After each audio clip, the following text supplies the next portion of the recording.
Agora, a gente estava falando, o Rodrigo falou, o Marcão também, eu quero falar um pouco sobre isso e também mandar uma pergunta aí para o Rafael. Essa questão de planejamento, por exemplo, o candidato, o vestibulando, o aluno, ele tem dificuldade de realmente se organizar com o horário. Porque se você for imaginar, nós temos 24 horas no dia. Se o aluno ele está no curso, na escola, 5 horas assistindo aula, né? Isso quer dizer que sobra mais 19 horas. Se dessas 19 horas ele dorme 8, que eu acho que é dormir bastante para o vestibulando, não precisa, 6 horas tá bom, né? Então se ele dorme 8, sobra 11 horas. Se dessas 11 horas ele usa 2 horas para poder comer, né? Cuidar da higiene, que é importante, você vê o cabelo aí do Rafael e tudo mais. Tomar um banho de vez em quando. Um banho de vez em quando, principalmente aos sábados e domingos, ou domingo, né? Se você tirar por aí, tá sobrando 9. Se dessas 9 horas você tirar de repente 1 ou 2 para o seu lazer, você vai ter 7 a 8 horas para estudar por dia. Você.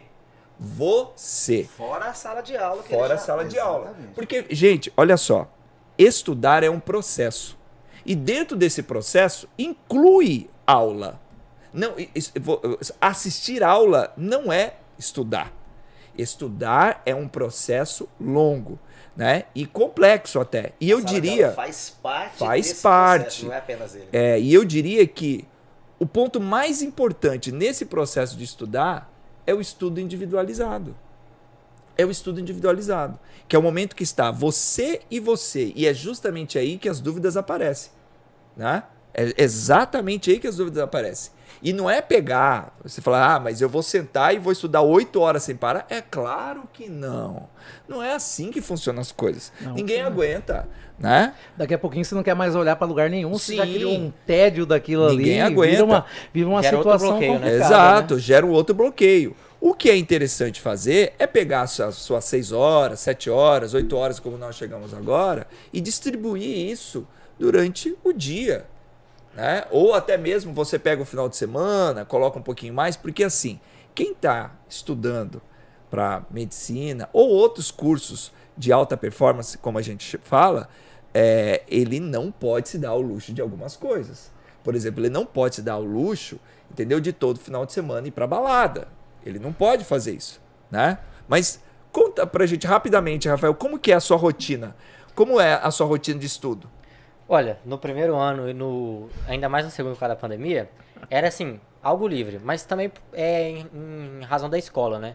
Porque como eu só me baseava pela nota bimestral, pelas provas bimestrais, se eu conseguia chegar ali numa nota razoável, chegar no top 3 da sala, eu já me sentia tranquilo. Seus objetivos eram outros, né? Entendeu? Eram outros parâmetros no caso, né? Agora, um problema, mas é um caso específico meu, é que desde quando eu entrei, isso vem desde o ensino fundamental, no ensino médio, eu recebia muito as mensagens de outros colegas meus de que eu já estava pronto. Então eu recebia, não, você está pronto, não, você vai passar direto, no terceiro ano você passa direto. Então assim, até o terceiro ano eu não tinha muito planejamento.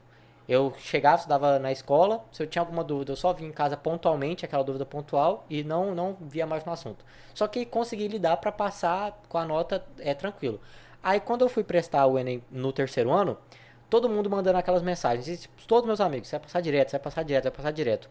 Quando eu vi que eu não passei, tudo bem, foi na trave, mas quando eu vi que eu não passei, aquilo foi um baque. Mas foi entre aspas que ele não passou, né? Porque se ele tivesse escolhido ir para a cidade de Rondonópolis, ele tava fazendo já medicina já, né? Então, na verdade, é como ele diz, ele bateu na trave. Na trave, que a trave ele queria ficar aqui em Cuiabá, né? Comeu cabeça de pacu, então ele não quer sair daqui de perto. Não quer não. Quer dizer, É mais complicado. Você teve nota suficiente para ir para Rondonópolis, se ele puder. Né? Numa chamada sim, numa chamada deu. Aí, o que acontece? Quando eu vi que eu não consegui passar direto, aquilo foi um baque, eu falei, não, agora eu tenho que fazer alguma coisa. Então, como eu tinha ido para a escola do Farina, E uma coisa que também ajuda muito é você se municiar de pessoas boas ao seu lado também, né? Se você pega um ciclo que tá indo alto, ele vai te jogar pra cima junto. A gente fala-se muito hoje, assim, na questão da posição do sarrafo, né? Exato. Quando você coloca o sarrafo mais alto, vai todo mundo pra cima. Né? E aí, mas é igual quando o Rodrigo, quando o Rafael tá falando aqui, eu acho que ele tá falando a questão até da competitividade dentro da sala de aula, né? Isso. Porque assim, quando você tem um grupo de amigos dentro da sala, eu sempre falo com meus alunos assim, gente, a gente tem que criar um grupinho de dentro da sala de aula que a gente vai competir em nota. Porque quando você gera aquela competição de nota, você sempre quer ser melhor que o seu colega. E isso, querendo ou não querendo, você acaba a estudar. Aí, então assim, a crescente que nós temos que conversar, e a vida de estudante não é fácil, porque a gente fala assim, aí o cara fala assim, mas vou estudar tanto, foi o que o Rodrigo falou aqui. Se você organizar o seu tempo, e que eu falei pra você, você vai fazer um cursinho, ou você tá no 3º ano, você tá fazendo as séries ainda anteriores, aí você fica 4 horas dentro de uma escola, 5 horas dentro de uma escola, aí eu sou da área da matemática, que é o terror aí, né? O terror é a matemática. Aí eu faço assim, nos primeiros dias de aula, eu faço aquele feedback com o meu aluno. Aí eu pergunto pra você, e aí, você tem facilidade com matemática, sim ou não? Como que é?